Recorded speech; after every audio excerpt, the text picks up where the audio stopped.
Huh? A message floated on the screen as my phone beeped. Hurry up and divorce that monster. I hurriedly opened the message screen and found that all the message had already been cancelled from being sent. It seems that the message sent by my friend was meant to be sent to my husband. That means you were having an affair, right? Wait, that's a misunderstanding. Okay, then what is this?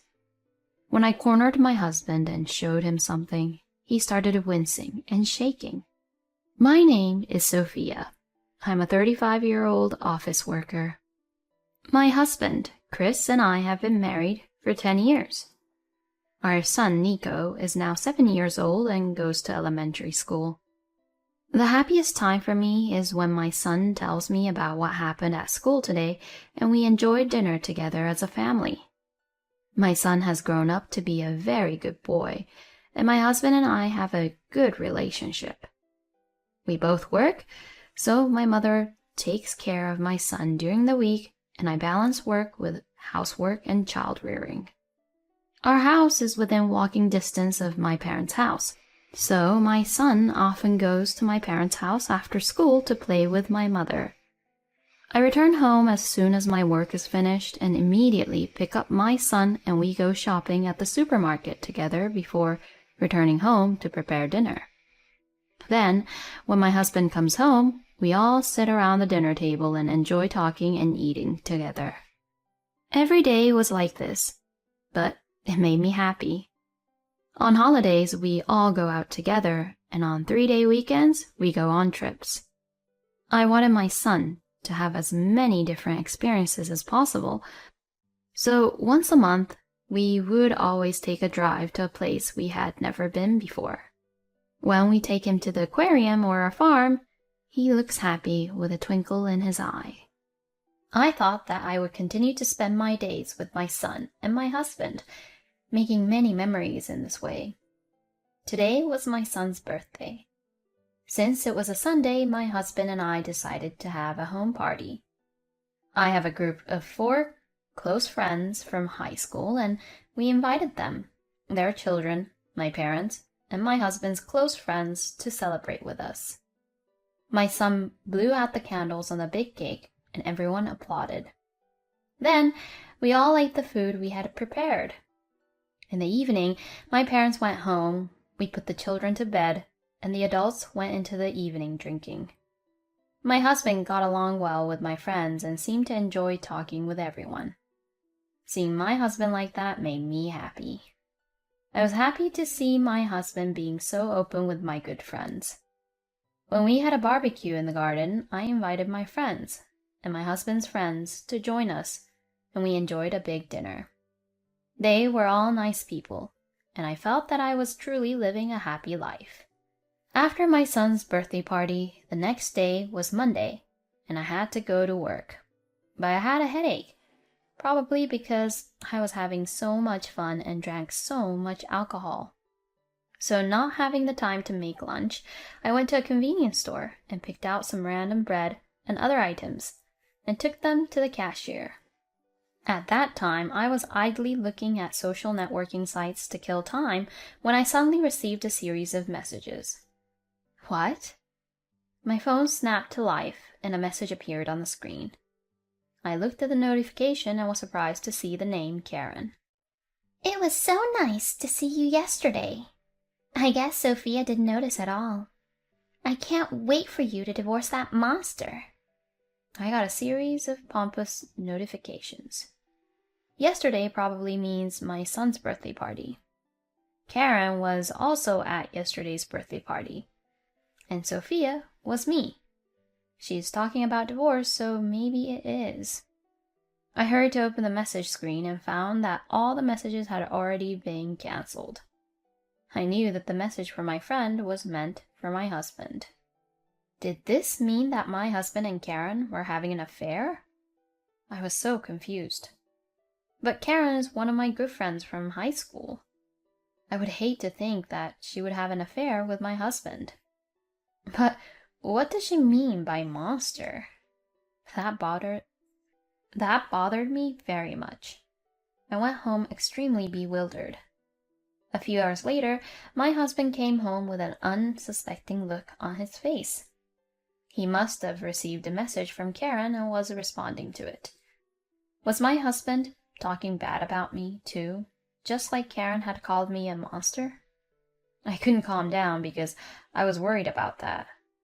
I spent the next few days in a bewildered mood, and then the weekend arrived. I had made a plan. That's something you're not supposed to do, but if this would help me get proof, I thought I would do it. I bought some expensive booze today. It's the weekend. Why don't we have a drink? That's unusual. What's the matter? It looked kind of tasty, so I bought some. There's some cured ham, camembert cheese, and some snacks. Yay! Let's have a drink after dinner as soon as possible. My husband happily accepted the invitation. Actually, what I bought was expensive, but it also had a high alcohol content.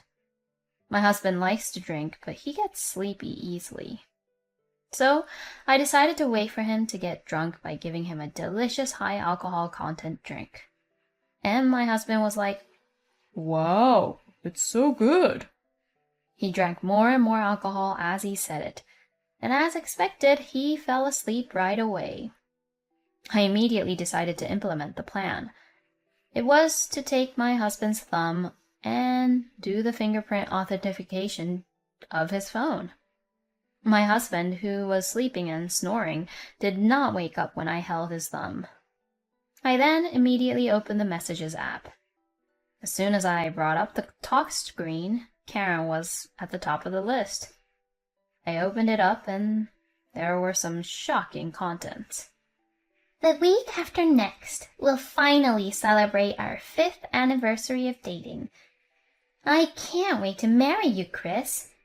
If you don't hurry up with a divorce, I'll be in trouble. I understand that you don't want to pay child support, but you don't want to be with that monster anymore, do you? She is calling me a monster again. What in the world is this? Then I read through my husband and Karen's messages and found out why I was called a monster.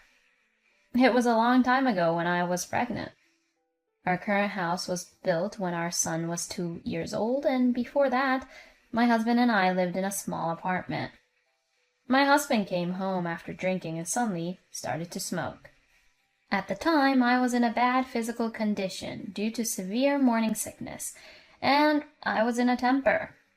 I was extremely angry at my husband, who had no consideration for his pregnant wife for coming home after drinking alcohol and lighting up a cigarette. And I was in the shape of an ogre. If you want to smoke, go out on the balcony, I told my husband. He said that my face at that time looked like a monster and scared him so much. Karen and Chris seemed to be using that as a story and calling me a monster.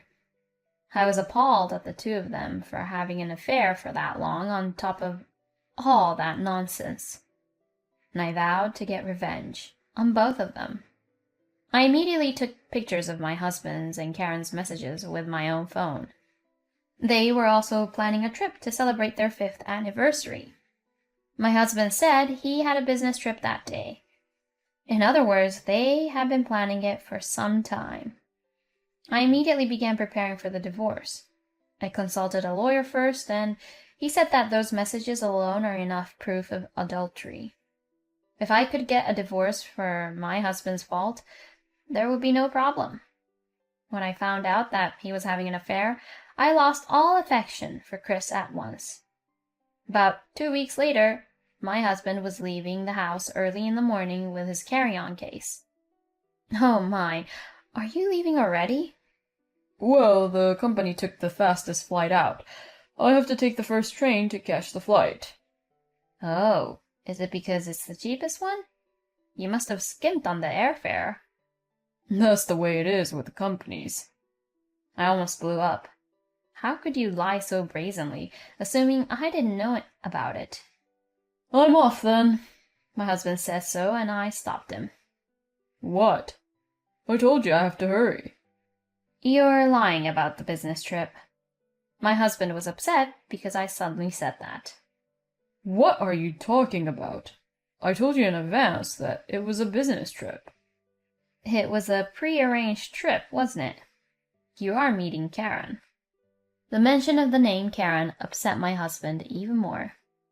Wait a minute, a trip? Karen? I don't see what you're talking about at all. I'm just going on a business trip by myself. You're just going to bluff your way through this, but Karen confessed.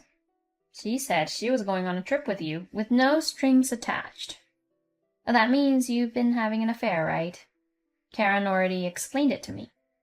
Wait, that's a misunderstanding. My husband defended himself, looking pale. I'm just doing Karen a favor. I don't have anything to do with her.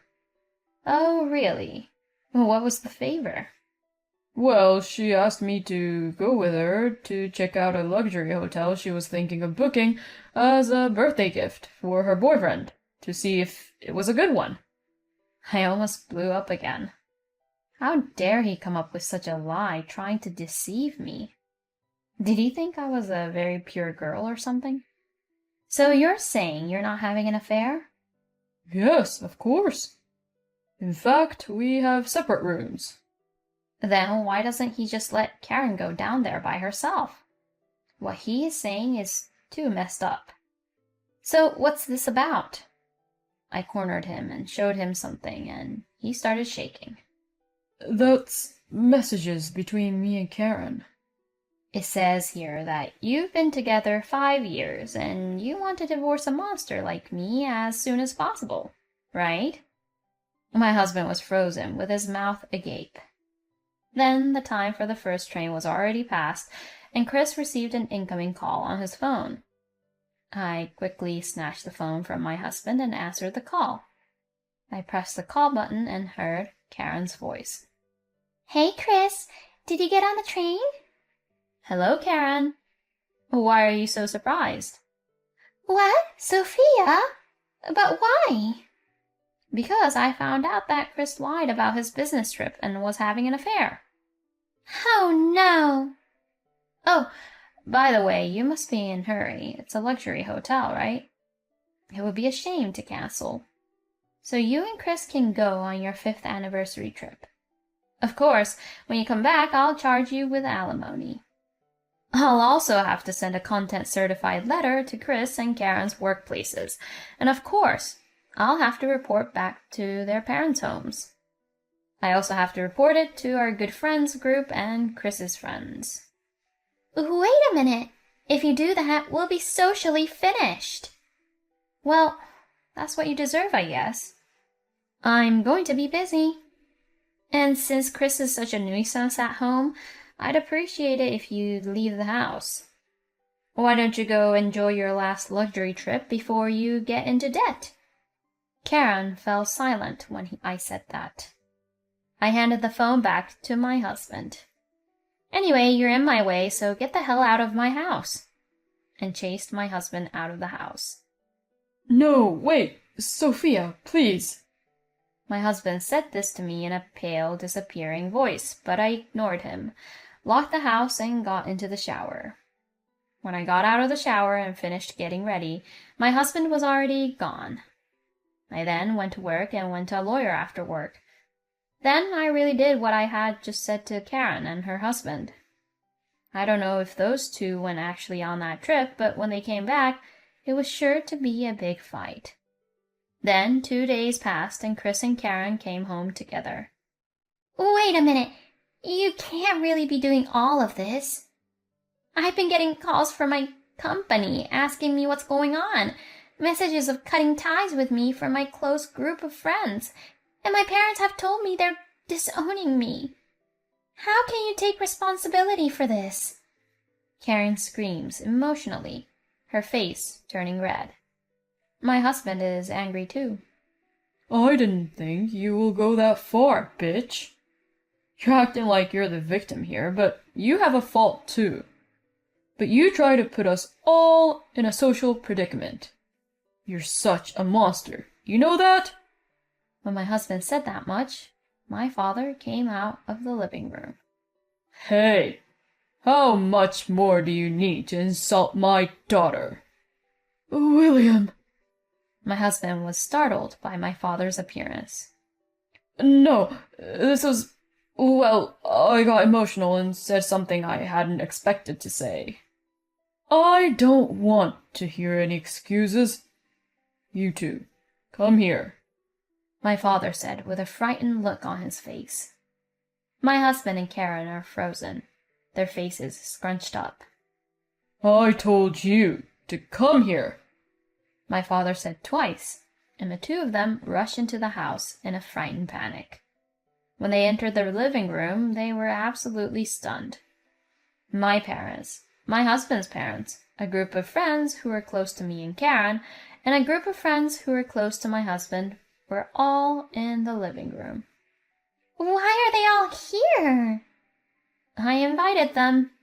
You guys were going to attack me anyway, so I called them. Everyone gave them cold stares. Karen, you're disgusting. I heard your conversation earlier, and I didn't think you were such a bad judge of a character. Well... A good friend of mine and Karen accuses Karen. Chris, you're not a manly man. How can you call a woman you married a monster? It's just... And my father-in-law stood in front of my husband and slapped him. You should never come back to your parents' house again. You're a disgrace to the family. Apologize to Sophia right away. My husband apologized to me, holding his cheek as my father-in-law hit him. Sophia, I am so sorry for saying terrible things and hurting you. Karen, you should apologize too, my friend exclaimed, and Karen came to me saying she was truly sorry too. Of course, you two need to apologize, but don't expect me to forgive you for that. With that, I called my lawyer who was waiting for me in the next room. This is my lawyer. Let's talk about the alimony right away. When I said this, they both turned pale. The lawyer proceeded with the conversation without worrying about their reactions. The two of you have admitted to having an affair, and you have been having an affair for 5 years. Therefore, Sophia can claim 60,000 in alimony for each of you. 60,000? We can't pay that much money. When the two of them shouted that, the people around them attacked them all at once. You can pay it in installments. You had an affair, you should be punished that much.